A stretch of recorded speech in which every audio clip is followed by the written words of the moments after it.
you two could be heard all the way down the hall. If you three will excuse me, I just remembered I have an appointment. Aren't you going to explain? Would you mind leaving, and quietly? Don't worry, I intend to. Let me leave you with one last warning, Robert. I don't give that much for one of your warnings. Well, then let's call it advice. If you value your position as an appointed official in this city, stay out of partisan politics. Is that a threat? That is a fact. You know, in elections, a whole new regime is sometime elected. You know what they do first? They get rid of the bums, and they appoint new people. Can you believe that cocksure, self-righteous ass? What did you ever see in him?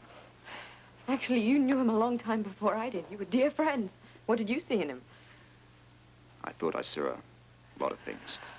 Actually, he sounded like he had a point. What point? About you in politics.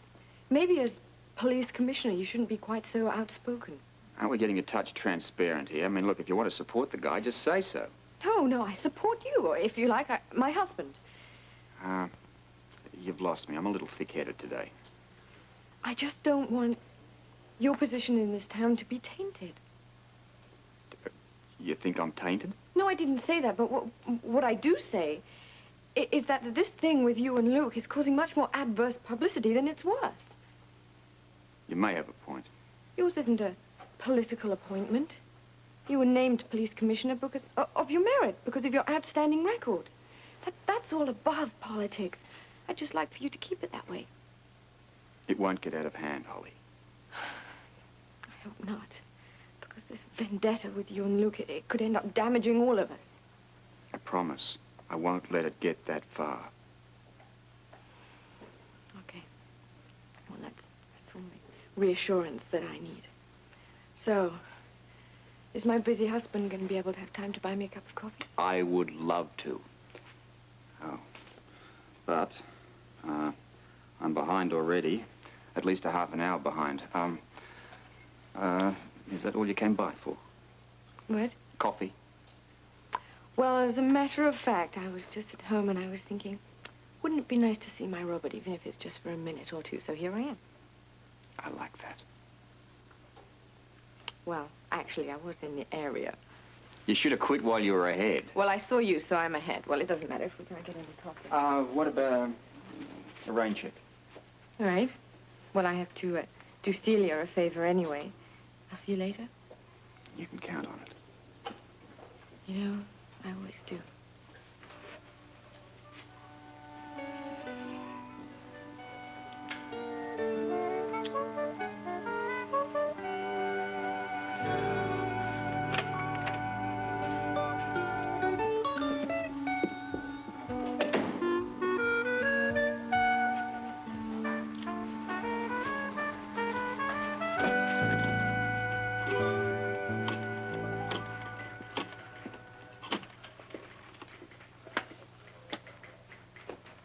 Rose. Luke. Oh, Luke. Bobbie called earlier, and she said she had to talk to you, and she thought you might have been here. Yeah, well, I'll get there eventually. I was just in such a hurry to talk to Mr. Scorpio. I seem to forget something. I know. You were meeting Connie for lunch. How'd you know? Well, because she's sitting right here waiting for you. Hold on. Thanks. Hi. Am I being stood up? Oh, any man who'd do that wouldn't be in his right mind. Are you speaking for yourself? I just did. I'll be there as soon as I can. Will you wait for me? With open arms or just plain? You couldn't be plain if you tried. I'll see you soon. Well, wait a second. Housen, where are you? Well, I'm on my way. I have to stop at the hospital first, okay? The hospital? Why? I'm going fishing. You what? Never mind. I'll see you in no time, but right now, I do have to go.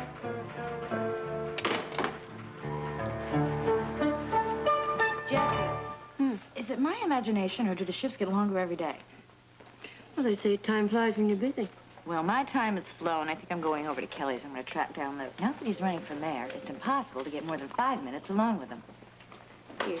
Okay. Security officer to Oh, 113 Dr. West Putnam. Wing. You're just the man I wanted to talk to. That tibia fracture case you referred to me for therapy isn't responding the way I hoped. I'm going to set up a meeting with Gregory, so keep yourself available. Why do we need a meeting, Natalie? Because we're not making any progress. I'll let you know the time and place. Orderly to the 6th floor desk. Orderly to the 6th floor desk. Luke, you just missed your sister. Oh, yeah, I heard she was looking for me. Any idea where she went? Over to Kelly's to find you.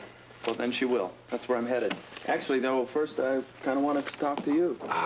Gee, I'm sorry, Luke. This really isn't the best time for me. Is there something specific you wanted?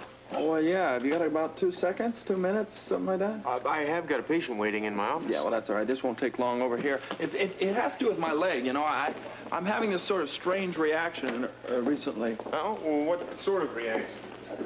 Sort of shooting pain. Huh? Yeah. Oh. Let's take a look at it. Yeah, thanks. It's intermittent, you know. It shoots and it's sort of sharp and then Just gone. an occasional thing, though. It's Yeah, nothing steady. Yeah, nothing steady at all. All right. Well, what I'm going to do then is manipulate your leg just a little bit and see if I can induce the reaction. All right, good. How have you been? Keeping busy. How's that feel? Oh, that's okay, no problem. Mm-hmm. I was going to ask you if you've seen your friend recently. Who? Dr. Jerrold. You know, since he finished his experiment, I was noticing some of that stuff in the paper about it. Uh-huh. Some kind of disc, wasn't it? Well, that's what I understand. I really don't know that much about it. Uh-huh. Does that hurt?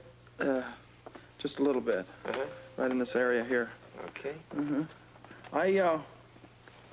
I saw a picture of it. You know, in the paper. I thought that disc was kind of funny. How so? Well, it's shaped like a poker chip, you know, and I figured if you wanted a poker chip or anything like that, you ought to just come by my casino, because I got hundreds of them. I'm sure you have. Is he working on anything new right now? Well, I know he's keeping busy, but we really don't discuss his work. Oh. Well, I thought, you know, you two spoke the same mumbo-jumbo. No, my mumbo-jumbo is pretty much confined to orthopedics. Uh-huh. And on that score, I can tell you this. You have absolutely nothing to worry about.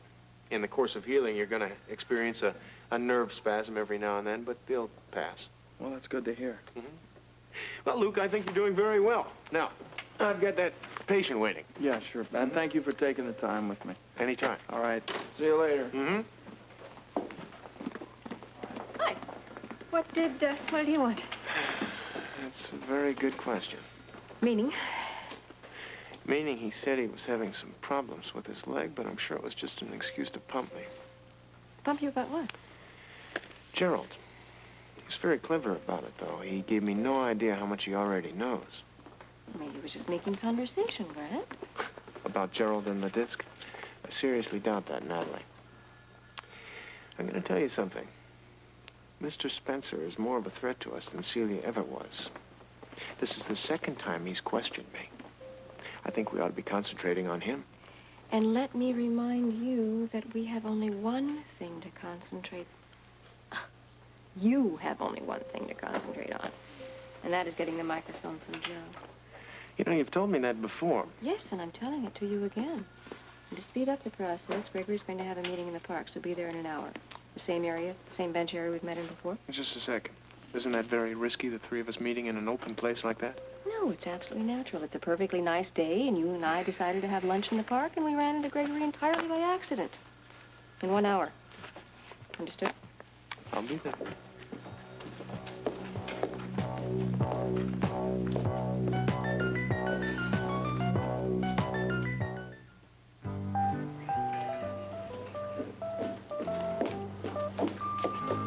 Well, Bobbie, when Luke called earlier, I told him that you were looking for him, and, you know, he's got to be. Told Connie to wait. These days, a person has to stand in line to see my brother. This one down here, he's been waiting for hours. For what, Luke? Who is he? Another reporter. They've caught on to the fact that sooner or later he turns up here, so they wait. Do you mind? Ah, not at all. I sell gallons of coffee. More? Please. Mm-hmm. That's fine. There you Thank go. you. Well, hello. You know, I think His Honor is on a diet. I thought he'd never break for lunch. Well, so what can I get you? Well, you know how fussy I am. Mm-hmm, I do. I think I'd like to just go into the kitchen and see just what's cooking. Would you like to show me? I would love to. It'd be my pleasure. I was hoping you would say that.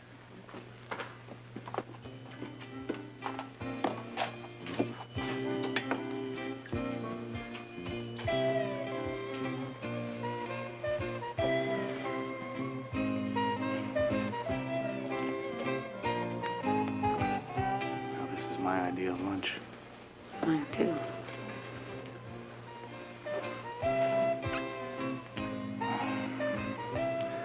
You know we can't go on like this, sneaking into the kitchen like a couple of kids. What? It's kind of fun myself, although I would like to have you all to myself. I'd like to have you all to myself. Can somebody take my order, please? Coming. Let's make it definite for tomorrow. I can clear my schedule if you can get away from here. Well, I could get somebody to cover for me, I suppose. Don't suppose. Do it. Done.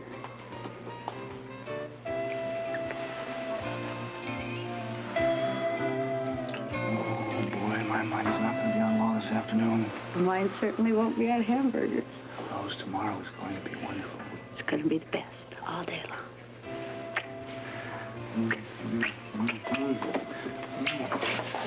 Yeah. Sorry to keep you waiting, Mrs. Scorpio. What can I do for you? Well, I hate to bother you, Sergeant, and it really isn't official, but I'd like to ask you a small favor. Oh, I'd be happy to help, if I can. Well, my neighbor's son, he's a kid in high school, he asked me to help him. He's doing a report on how to get a set of fingerprints from a glove like this. Oh, that shouldn't be tough to explain. Well, you should have brought the youngster along with you. I could have shown him in just a minute. Oh, I'm sure, but the reason he needed me to help him was that poor kid had a water skiing accident, and he's in traction, so I thought maybe if you could tell me how to do it, I can explain it to him. Oh, of course. It's not all that complicated. Yes, he was determined to do his report, traction or not. Well, listen, I tell you what. I'll explain it as I go along, okay? And then you can take the young gentleman back a fresh set of prints. Oh, that would be very kind of you. That's exactly what I want. Okay. Start with dust and cross it.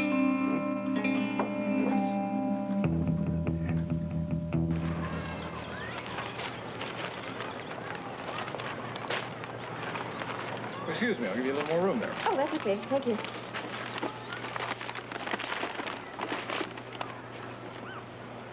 Where's Grant? He'll be along in a minute. I told him deliberately to come 10 minutes later. Why? I just heard something I don't like. Open your lunch bag. It'll look better. What happened? Luke was asking Grant about Jerrold and the disc. What did Grant tell him? Nothing, I assume, but I don't like any of this, Gregory. Entirely far too many people are asking questions. Far too many. Unfortunately, we have a more serious problem on our hands. What? Dr. Putnam himself. No, I'm sure he didn't tell Luke anything. No, it's not that. Grant's attitude is becoming a liability. Well, perhaps we just better explain the situation to him. I'm through explaining things to Dr. Putnam. I'm through tolerating his delays and vacillations. I'm going to make it very clear to him that he has to get that microfilm, and he has to get it at once. And once he does get it? Then I can take over. We'll have him on his way before the body's even cold. I hope you can convince him. Convince him? You talk as if he had a choice.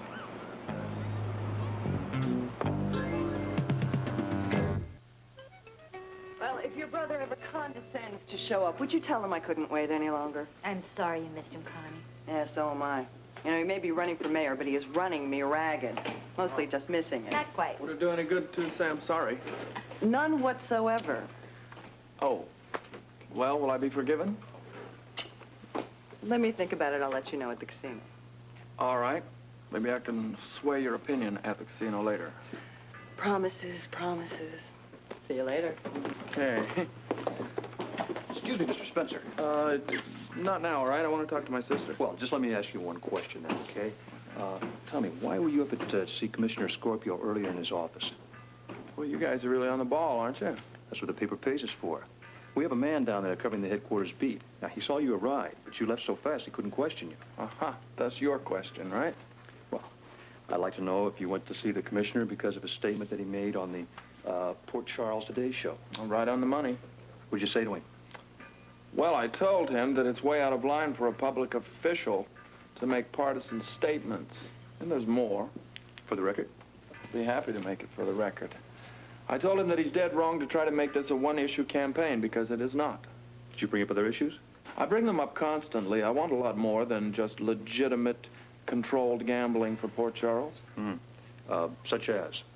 Well, such as my stand on low-income housing. But then, of course, we can't expect the police commissioner to see that need. Why not? Well, how could he? Through the window of his limousine? From the balcony of his luxury townhouse? I don't believe the commissioner has any idea how some people in this town have to live. That's a pretty strong statement. It's a strong issue. The police commissioner is an elitist. How would you describe yourself? I'm a candidate interested in the people, all the people.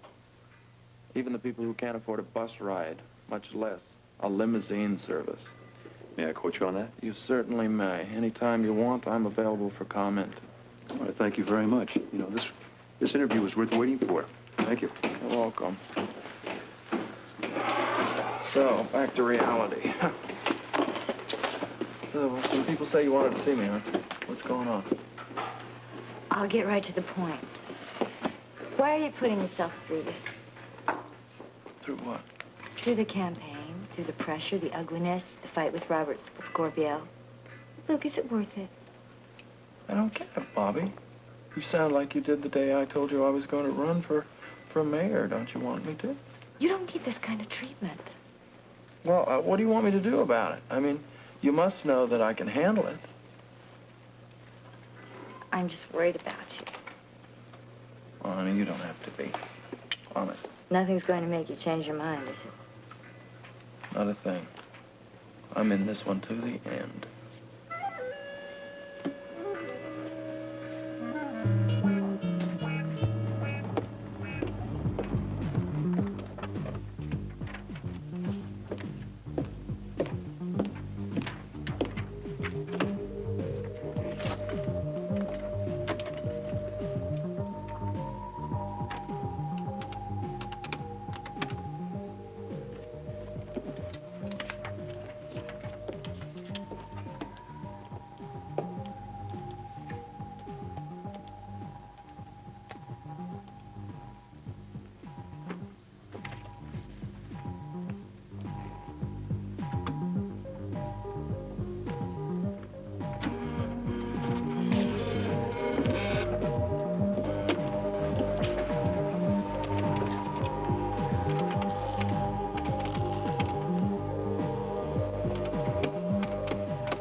Hello, Gregory.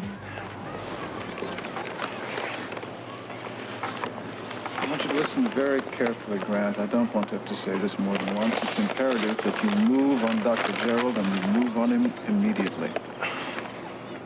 I need more time. There is no more time. Gregory, they have got a silent alarm on the lab. They've got security guards. They've got all sorts of precautionary devices. What do you want me to do? Just barge in? It is your job. Find a way. You realize if I get caught, it'll blow everything. Then you'll have to be very careful to ensure that you're not caught, won't you? Once you've secured the microfilm and eliminated Jerrold, there'll be a very fast boat waiting for you in the harbor. Within moments after Jerrold's dead, you'll be on your way to Canada, where a plane is waiting to take you out of this hemisphere for good. I still need more time. Why must I repeat everything I say to you? You're out of time. If you can't penetrate the security arrangements, then convince Jerrold to invite you into the lab. It doesn't matter how you get in. What's important is what you accomplish once you're on the inside. Now, when you've successfully completed this mission and reported to the boat, well, then the DVX can take care of you. Now, do you understand what's required of you? I want you to repeat your orders. My God, don't you think I know my orders? Why do I have to go over them again? Get the microfilm, kill Jerrold, and report to the boat by Monday. I repeat, no later than Monday.